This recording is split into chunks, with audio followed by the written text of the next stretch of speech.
Welcome, everyone. It's incredible to have so many of you joining us from across the country. Thank you for being here tonight. Hi. Hello. My name is Kimberly St. Fleur, and I am an undergraduate student at Cornell University and also a member of the Right to Health Action planning team for this event. And so we're all here today because of the COVID-19 pandemic, which is devastating poor and marginalized people in the United States and across the globe and disproportionately affecting communities of color. The death toll is fast approaching 500,000 in the US alone and has surpassed 2 million deaths worldwide. Yes, That's terrible. it is terrible.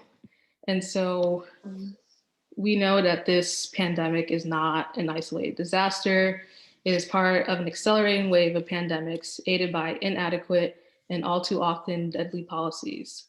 New diseases are emerging at an exponential rate, with 6 times more animal to human outbreaks in 2010 than in 1980.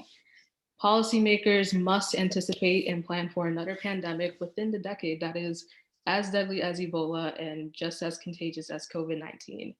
We can and we must be prepared and proactive for curbing pandemics of the future. The COVID-19 crisis presents us with a historic opportunity to come together and create a more equitable and just reality for all of our futures, which is how Right to Health Action came to be. Right to Health Action is a grassroots movement dedicated to fighting to end COVID-19, building back better, and preventing future pandemics. We came together in response to the COVID-19 pandemic, united in anger, and joined by the shared belief that health is a human right. In the past 10 months, we have built a social movement of 90,000 and counting activists around the People's Pandemic Prevention Plan, which has been endorsed by tens of thousands of voters, 141 members of Congress, and 450 plus organizations. And so we urge the adoption of a pandemic prevention plan that, one, launches a permanent US public health corps to end health disparities like the Health Force Act we're talking about tonight. Two, a global guarantee that medicines and vaccines are available to everyone, everywhere, especially for products developed with public funds, including here in the United States. Three, funds for impoverished countries to build the health systems that we need to stop pandemics before they start or spread. And four, stop deforestation and wildlife trade in zoonotic transmission hotspots to prevent new diseases from even happening, the single largest source of new outbreaks. The topics of our training tonight will cover current legislation that touches on many of these points, including the already introduced Health Force Act and Preventing Future Pandemics Act. Right to Health Action, Partners in Health, Center for Popular Democracy, and National Employment Law Project are all members of the Public Health Jobs Now coalition that has been working hard to pass Senator Gillibrand's legislation and has sponsored today's training. This coalition believes that a national public health corps is paramount to ensuring a healthier and safer future for all of our communities and protecting the public, not just from pandemics, but from all health threats, as well as providing direct and sustained services to meet ever-present community health needs. And so we have invited one of our team members, Sarah Atkins, to share her story as a poignant example of why we so badly need a public health workforce, alongside other policies we will highlight today to fight for environmental health, global health, and racial justice. So Sarah? Thank you. My father, nothing could stop. A rare disorder, Church-Strauss vasculitis. He was the first in the US to go into remission. 5 years is the life expectancy. He lived 35 plus years. 2 forms of cancer, he survived and beat them. Complications from all this plus severe asthma, he survived it all. The week of Thanksgiving, my parents started to not feel well. By Tuesday, he couldn't get out of bed. He had to be taken to the hospital by ambulance. He slept a lot and I didn't hear much from him. Breathing was hard. Thanksgiving, we talked about how when we were all vaccinated, my family would come from Philly to visit and we would truly celebrate. Knowing Monday after Thanksgiving, I got a call from my mom. They wanted to vent him. I spoke up, knowing this might not be what he wanted. His doctor, who had saved him so many times, didn't think it was the right choice. He would never come off of it. The doctor told us later it was the worst day of his entire career. He couldn't save him again. My mom and sister were given just a few minutes with him, and I got exactly 1 minute over FaceTime with my 5 children to tell him how much we loved him. December 2nd, my parents' 42nd wedding anniversary, he rallied. Late afternoon, he called and was so tired. I told him to get some rest and we would talk later. He called me back 10 minutes later and just wanted to talk and talk. I got to make him laugh, one of those full body laughs he did. I got to tell him the UK approved one of the vaccinations and soon would be rolling it out. He was happy and told me they had the structure in place to vaccinate the population, unlike us. At 7:52 p.m., he texted me, and I let him know I was so glad he had a good day. A bit later, my mom called. They were rushing to the hospital because they got that call. I texted him, I don't know if you will see this, but I love you so much. Thank you for being an amazing dad. As I typed this and they pulled into the parking lot, he took his last breath alone. My father strongly believed we must make changes to make sure this didn't happen again. This is why I joined Right to Health team. I can be his voice. My father believed that everyone should receive healthcare in an environment that works best for them. The Health Force Act will bring this to reality, and I'm asking you to join me and work to win for the ones we've lost.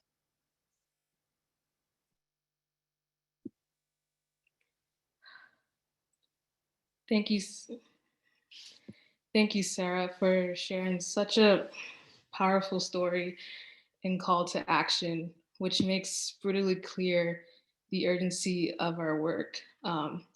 We must act now to enact policies that will protect the public and put a stop to this cycle of preventable suffering and loss.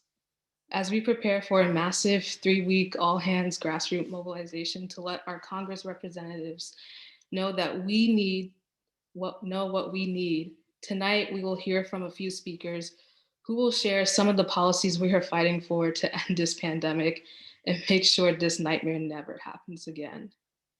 Specifically, we'll hear from Gilbert Ruiz, the health policy advisor for Senator Gillibrand, Grace Lesser, a senior project lead at Partners in Health, Ana Maria Archila, co-executive director for the Center for Popular Democracy, Kinari Webb, the founder of Health and Harmony, and Kate Wall, the senior legislative manager for the International Fund for Animal Welfare. Following our speakers, we will invite each of you to participate in a small group discussion with local organizers to learn how to join us and what to expect during the hundreds of meetings we're putting together with members of Congress. After our small group discussions, we will once again join together as a larger group to discuss next steps regarding the actions we hope each of you will elect to take to make these life-saving policies a reality. And before we start, just a couple of notes on technology. So 1, please mute yourself until we get to the small groups. 2, you can submit questions for specific speakers via chat at any time. We will have a short Q&A period following each topic. And lastly, after the speakers and Q&A, we will share specific instructions surrounding the logistics for moving to small discussions. And with that, I'll hand it over to Gilbert Ruiz, here to share recorded remarks from the Senator and explain more about the recently introduced Health Force Act.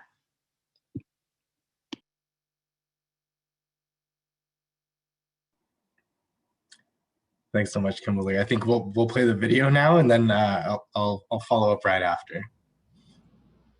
Hey everybody. Thank you all so much for being part of this event and for being part of the Public Health Jobs Now Coalition. I also want to recognize Right to Health Action, Partners in Health, and all of their impressive collaborators for helping to galvanize this coalition and this movement. The need for a new approach to public health and for more public health jobs has never been more clear. To end this pandemic, we need a large-scale nationwide vaccination program. But current CDC numbers show that only about 1 in 3 of the vaccines distributed nationwide have been given to the American people. President Biden has set the goal of vaccinating 100 million people during his first 100 days in office. That will help us take a major step towards ending the pandemic.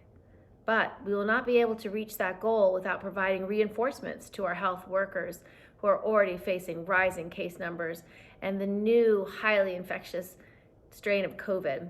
That's why I've renewed my call to create a public health force that can support our vaccination efforts, and why the Health Force, Resilience Force, and Jobs to Fight COVID-19 Act is my first bill this Congress.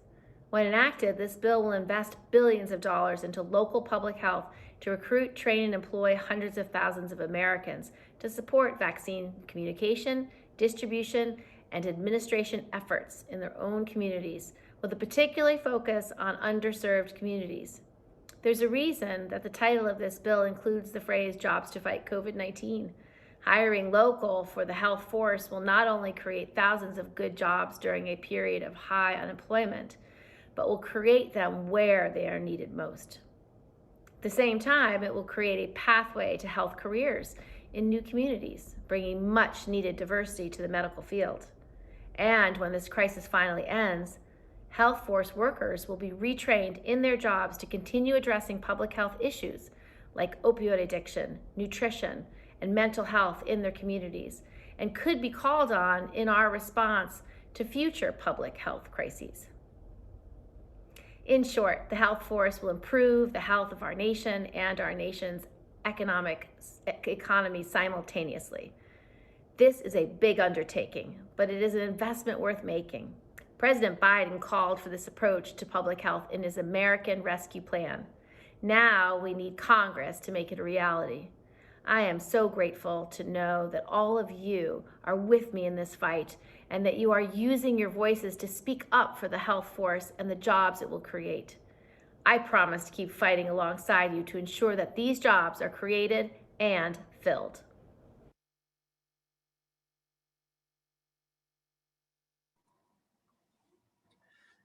Hi, everyone. I'm Gil Ruiz with Senator Gillibrand's office. Apologies, the senator couldn't make it here herself. There's a few things going on in the Senate this week that you all might know about and that are keeping her away. Otherwise, she would be here, and she'd tell you herself all about what an amazing bill health force is in a long form style here. But I'll do my best impression. One thing I can speak to right here that you'll take away that I think is special. Over the last few months, I've witnessed something really magical and increasingly rare these days, and it's the sight of our members of Congress earnestly collaborating and crafting strong legislation. To share a little history that you didn't know you needed about this bill, it all started with a call between a dozen or so senators that wanted to get together and think big about how we can respond to this, the twin crises of the public health pandemic, but also the economic crisis that we found ourselves in. And as good policymakers do, they find good solutions that solve several problems. And so we wound up with a package of bills, one of which that came out was the health force, that has survived to this day from last spring. It's been carefully polished, like a rough stone that needs hitting over and over. Again, it has been smoothed over. Still not perfect, but I think a lot of the folks on this call would be pleased with the product that we've put out. Look for it on congress.gov soon, the final bill text, but you can find a lot of great details in our press release. We've had input from so many public health experts, from labor experts to everything in between. We've engaged the immigrant community. We've gone to great lengths to make sure that this is addressing the fundamental problems of health inequities by investing in the communities that Health Force wants to serve. That we'll be serving. First and foremost.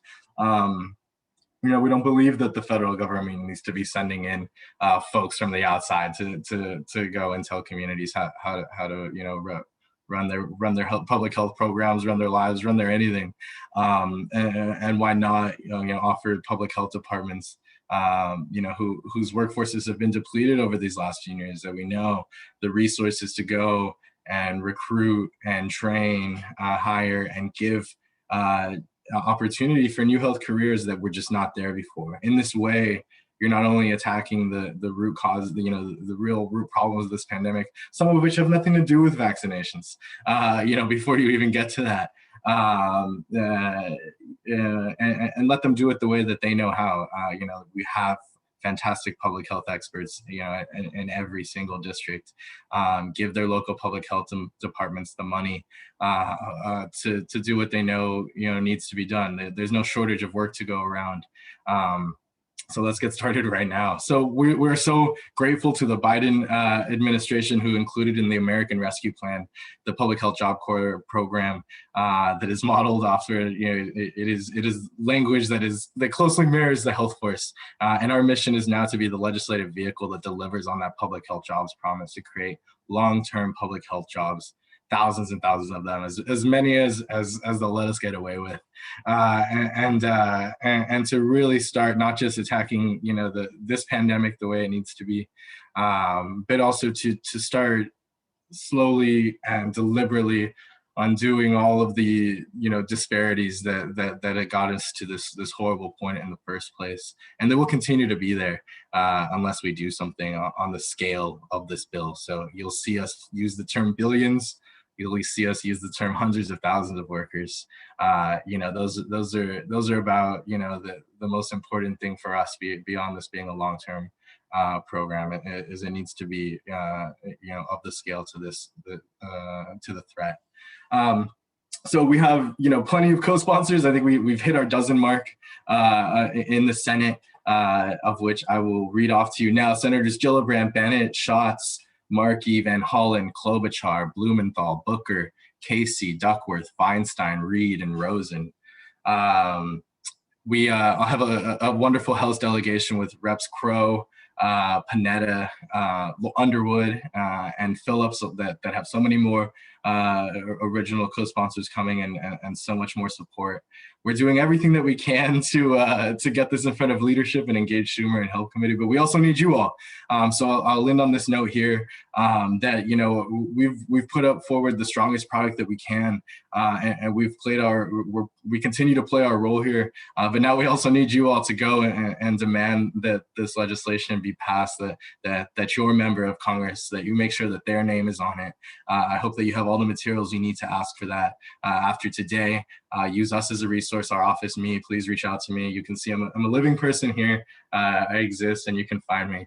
And we're friends now because we've been connected. So would love for you all to get your member on, and to find out more and to think about how you can apply the things you learned today to how you do that, because now's the time that we need Americans really to speak up and say, it's one thing for us to put this forward and say, hey, we want it. It's another thing entirely for every single one of you to want it. So thanks so much for your time today.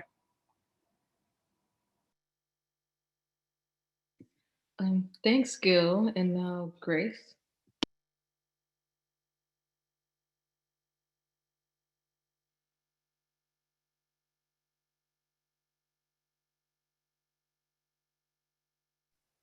Great. Hi, everyone. Welcome. My name is Grace Lesser, and I'm a senior project lead with the Partners in Health US unit.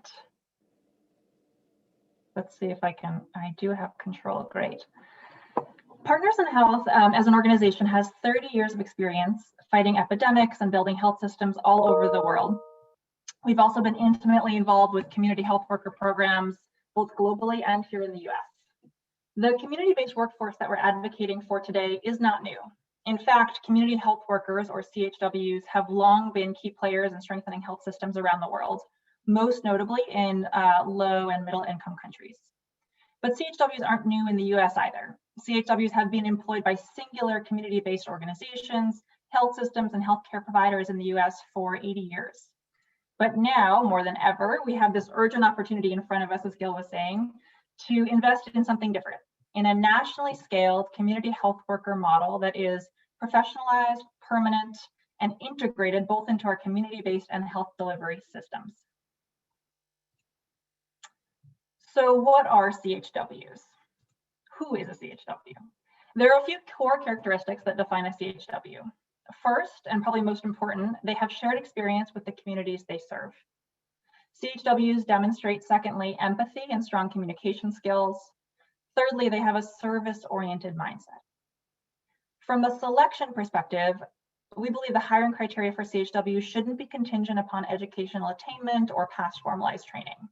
Rather, most critical is that CHWs are representative of and embedded in the community. From an economic justice perspective, CHWs must receive prevailing wages and benefits, labor protections, and access to professional development opportunities. So as far as the CHW core activities, at the core of the model is accompaniment, which is the practice of proactively reaching out to vulnerable and disenfranchised individuals and building meaningful connections by providing direct, longitudinal support around key drivers of health. So imagine I'm a community health worker, you're at home, I come knock on your door, and I can rapidly foster a connection with you because of our shared lived experience. I am your trusted neighbor. I then leverage that rapport that we build to try to understand the biggest social vulnerabilities you face that affect your health in a linguistically and culturally competent way. Maybe you don't have a primary care physician and you aren't sure how to find one. You don't have a car to pick up your blood pressure medication, which you have to take on a weekly basis. You are recently unemployed, as maybe I was as a CHW, and you don't have the money to pay your utility bill this month. So by serving as this trusted formal link between you, community-based services, and the healthcare system, I will help you get an appointment with a PCP, in turn helping you navigate a healthcare system that, as we all know, is incredibly opaque and often rife with institutional racism. Having determined your social determinants of health, I'll support you to call, say, the local United Way and help you access utility assistance funds this month. Most importantly, I will come back to your door next week to make sure you've gotten your blood pressure medication, you have a ride for your appointment with the PCP, and the rental assistance funds have been delivered. So you see, I'm maintaining a longitudinal relationship with you to address and ultimately contribute to dismantling the social and structural factors that drive health inequity. The CHW profession is a relational profession. Sorry, I did not mean to press. There we go. Is a relational profession, and it's at core based on trust. So that's the big vision of CHWs, which have already been proven to improve health outcomes, reduce hospitalizations, and lower healthcare spending.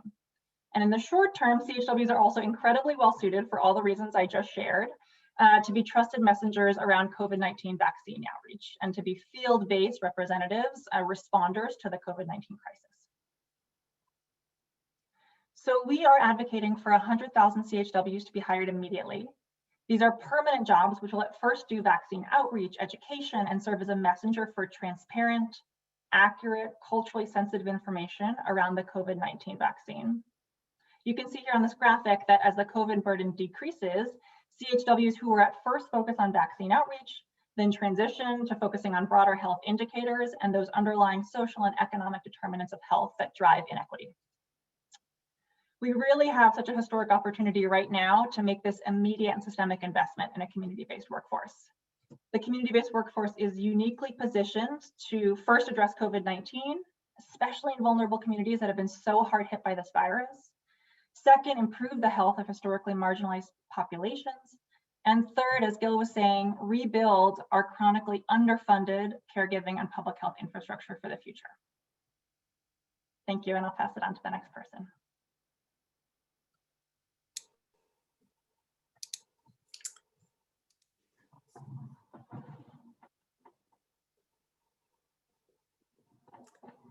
Thank you so much, Grace. Good evening, everyone. Thank you so much for being here tonight and giving your time and your energy to this effort that couldn't be more urgent and more important right now. Thank you for showing up to help us win the bold public health jobs corps that we need. My name is Ana Maria Archila, and I am the co-executive director of the Center for Popular Democracy. We are a network of community organizations all over the country in 35 states and Puerto Rico, 55 community organizations strong. And we all have lived through this pandemic. We know how vulnerable we have felt. We know how interconnected and intertwined our lives are. And we know that we need to build the capacity and the resiliency of all of our communities to be able to not just put an end to this pandemic, but actually never be this vulnerable again. And evidence shows that in order to tackle this pandemic and to address the root causes of inequality and racism in our healthcare, we have to build a public health infrastructure that is much better. And it's not an infrastructure made up of computers and buildings and objects. It's an infrastructure made up of people who bring their relationships, their love for one another, their commitment to the well-being of their communities, to the task of protecting one another. So we need an infrastructure that is rooted in communities, that is deeply guided by an ethos of love and solidarity and care for one another. And that is an infrastructure of people who can earn a living, making sure that people in their communities are connected to the resources they need to access healthcare, to stay in their homes, to live lives that are safe and dignified. And so that's what we need. If we ever thought there was a moment for this idea, and this is not a new idea, but this moment is a unique moment for our generation and for many generations, the moment is now. This is the moment to build that people infrastructure of care. And this country is big. This is a big country. So we need a big force for good, like 1 million people strong. So this bill is one that will allow us to plant the seeds of this infrastructure that will need to continue to grow. And we can do this. This country is very rich. It has the resources to build this public health infrastructure. And we are going to make sure that it also has the political will to meet the moment with a bold solution like this one. So what are we trying to do? We are trying to create jobs that allow people to care for one another. We are trying to make sure that these jobs provide strong support for people who are impacted by the COVID-19 crisis right now. So we want to make sure that everyone has access to testing and contact tracing and the vaccine. But we know that that's only the beginning. We actually need to figure out how to build an infrastructure that allows us to reopen our economy and our communities in a different way. We need support for vaccinations. There is a ton of misinformation out there that will make it much harder for us to achieve the level of the rates of vaccinations that we need to achieve. So we need to build an infrastructure of people who are trusted by their own communities. And we need this to be permanent. It cannot be just something that is done around this pandemic and then we take off our sort of protective gear and are exposed again to the next pandemic. We need jobs that are long-term, that will both help us meet the public health urgent needs that we have right now, but also help bring a boost to the economy and help address our country's long-term crisis of ill health and health inequity. And, you know, this idea is not new, as I said before. But I think all of us who have lived in the epicenters of this pandemic know too close to our own skin, like how urgent this infrastructure is. I live in Queens, which was one of the early epicenters of the epidemic, and when the epidemic first hit the US back in March and April. And I have spent most of my adult life organizing inside immigrant communities, my own community. And inside an organization called Make the Road New York, an immigrant rights organization based in Jackson Heights and Corona, Queens, the neighborhoods, a couple of the neighborhoods that were hardest hit. And in the span of just 2 months, Make the Roads members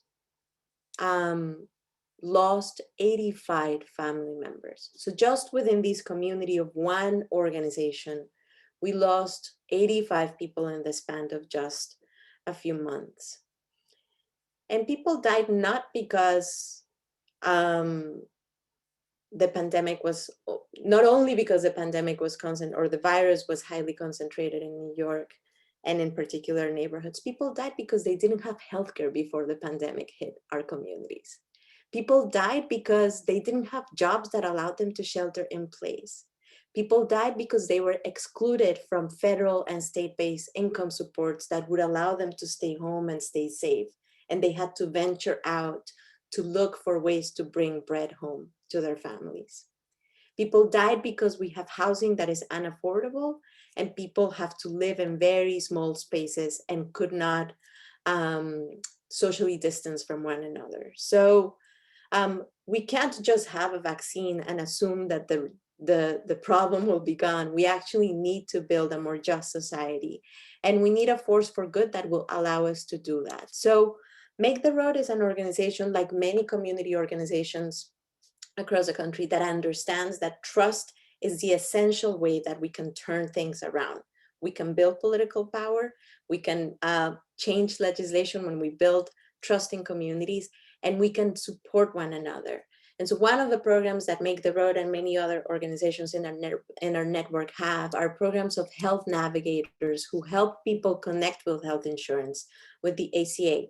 But these health navigators also help people learn about their rights as tenants and as workers, and access eviction protections, and access income support and food when they need it. So these are really folks that are both thinking about initially, how do I connect people to healthcare, but they're really thinking about how do I connect people to opportunity and dignity and safety. So that's what we're talking about when we're envisioning a public health infrastructure. It's an infrastructure of care rooted in communities. It's an infrastructure of people. And these are folks that will not just be able to help people connect to the vaccine, they'll also be able to do things like harm reduction outreach to prevent evictions, help prevent evictions, help educate people about HIV and other important health information. And these are jobs that we should build. This country deserves an infrastructure of care and needs an infrastructure of care. And we can build jobs that are high quality, with living wages, with benefits, with the right to organize, with training, with pathways to advancement. All of this is possible. And all of us are here because we are committed to making sure that our people get what we deserve. And that we don't miss the opportunity of this moment to build a public health infrastructure that this country so needs. So I'm very excited to be here with all of you. I'm very grateful for Senator Gillibrand's leadership. Very grateful for the members of Congress that are pushing this legislation, and very excited to participate in this effort with all of you. Thank you all so much.